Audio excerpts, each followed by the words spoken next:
Kuchubekile kutekwa kwenza bayathabani ngomunye njengoba nakugcina ngemsombuluko dokotela logcile ngadona-ke tidvumbu emaphoyiseni bekunguye-ke abebutwa imibuto.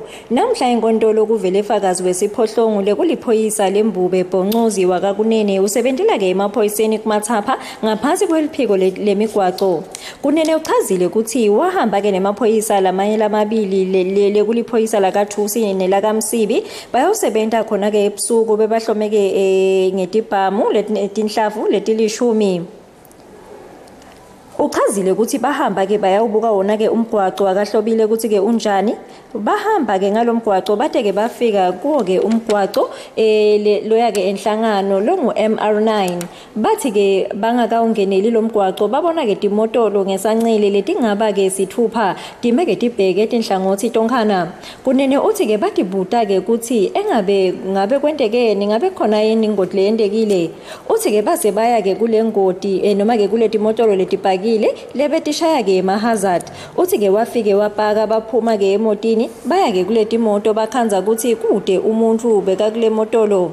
Uthi bathi babuka-ke ehlangothini langesencele babona kukhanya wona-ke ema-torch base-ke baconza khona lapho-ke bekukhanya khona lama-torch. Kunene uthi base bangena ehlathini basitwa-ke ngulomunye umuntu lowaziwa kamakhanya nababuta ukuthi ngabe kwentekeni. Kunene uthi-ke Makhanya wabachazela wathi kunengoti wabakhomba-ke imotolo iMazda 2 lemnyama lebhalwe VSD 584 AS lebeyimeke eceleni kwesihlahla selukhwane ibhekeke ngasemgwacweni. Uthi-ke babuta-ke Makhanya ukuthi kuyangani ukuthi le ngoti ayikabikwa emaphoyiseni. Wabaphendvula ngekuthi utamile kushaya 999 kepha-ke licingo lakhe lingangeni. Uthi base bayawujoyina laba bebalapha-ke ehlathini lebe kubantu bebagibeleke letimotolo letibhake eceleni kwemgwaco lebe bahamba lapho kwenteke le ngoti bafuna umshayeli noma-ke bagibeli bale motolo beyende yona-ke ingoti. Kunene uthi lolu phenyo lwathatha-ke emahora langaba mabili nalabantu lebe bangaba-ke lishumi. Uthi-ke kusachubeka-ke luphenyo lebe babuta noma-ke kusachubeka lona-ke luphenyo bebabuda laba-ke bebakhona ukuthi kuyangani bangamboni umshayeli wemotolo ukuthi ubhekephi nangabe bayibonile le ngoti yenteka. Kepha kwababede imphendvulo. Uthi-ke labantu base-ke bayahamba ngamunye. Kunene uthiwe kugcina wahamba kwaba nguye-ke Makhanya lewathi-ke bekunguye wekucala futhi kufika kule ngoti. Uthi-ke wamcela ukuthi amane-ke abanikete-ke ama-details noma-ke imininingwane yakhe netinombolo telicingo lavele wabaniketa. Wase-ke uyahamba. Uthi base bacela mancoba labasebenta naye emaphoyiseni ukuthi atawudonsa le motolo kute itawuphepha kusachubeka lona luphenyo. Kunene uthi-ke basamele-ke imoto babuyela-ke ehlathini kuyawufika-ke emamitheni lang-5 kuya-ke kulasikhombisa nalapho le motolo beyikhona khona kepha-ke bangatholi lutho. Uthi-ke ngekukhathateka base-ke bashayela-ke umphathi wabo Sayitsheni Sithole bamchazela ngale ngoti. Ekuseni kuthiwa-ke ngayo-ke insimbi yesihlanu bayakhona esibhedlela sase-RFM kuyawubuka labo bebatfoleke lenye-ke ingoti labathi-ke ingoti yekugcina leyenteka-ke kumathapha kuyobahlola khona esibhedlela. Base-ke sebathola-ke nelithuba khona lesibhedlela lekubuta ukuthi ngabe kude yini lomunye umuntu lekuthiwa-ke uthole ingoti khona-ke enhlambeni kepha-ke kwathiwa kude. Ekuseni-ke sekumele bashayise. Uthi-ke Kunene waya kuyawubuka le motolo labayitholeke enhlambeni bayikhanza ibhake kahle endzaweni lephephile khona-ke station semaphoyisa kumathapha. Base-ke bakhuluma naMedemu Sithole bamchazela ngekusebenta kwabo kwasebusuku kepha-ke bebasolo bakhathatekile kakhulu ngekungabonakali kwebantu bebakule motolo. Uthi-ke beba nesifiso sekubuyela kusakhanya kepha-ke base bayashayisa ekuseni naseyigabeni yona-ke insimbi yesiphohlongo. Kunene uthi-ke emsebentini babuyela ngalesithathu ngensimbi yesibili lapho babuta ukuthi igcinelephi indzaba yasenhlambeni kepha-ke Medemu Sithole wabachazela ukuthi lithimba lebekade alithumile ukuthi-ke liyawusebenta-ke lendzaba noma liyawubuka khona lena enhlambeni nalo-ke alikaphumeleli ukuthi libathole labantu.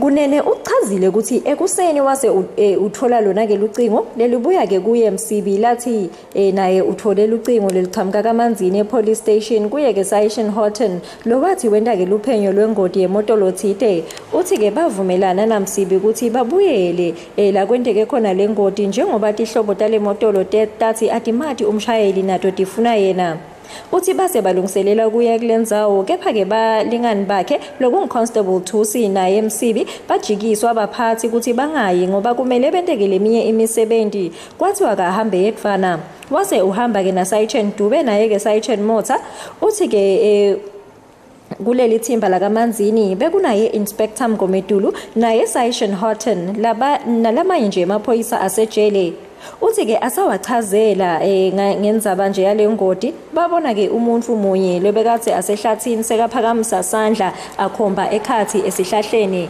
base babheka ke ngakuye lapho ke babona khona ukuthi beka bakhombisa lo mtimba wathabani ngomonye lolu phenyo lwase luyachutshekiswa nguInspector Mgomedulu kunene uthi ngekhathi kule motolo bekunesikhwama lesincane lesimnyama labasikhipha ke ekhathi emotweni kulesikhwama bekukade kune diary lebeyibhalwe ke ama dates ekuya etinkantolo futhi bekunedicathulo letimnyama kanye ke ne cellphone leyelo labayinikwa ngumakhanya labathi beyilapha ke emotweni nayo lebeyicimile batenda tabakete kuyivula epolice station ngenhlahla lembi bekude bekane charger bekukhona nemabhodlela abo beer noma ke emanti lamponjwana lebekude lutho ekhathi kiwo nawo laba wagcina kahle le motolo uthi beyide lisondvo langembili ngesancele ilimele kakhulu futhi lo muntu kwathiwa ushonile wase uyawugcinwa emoshali kunene uthe umuvo wakhe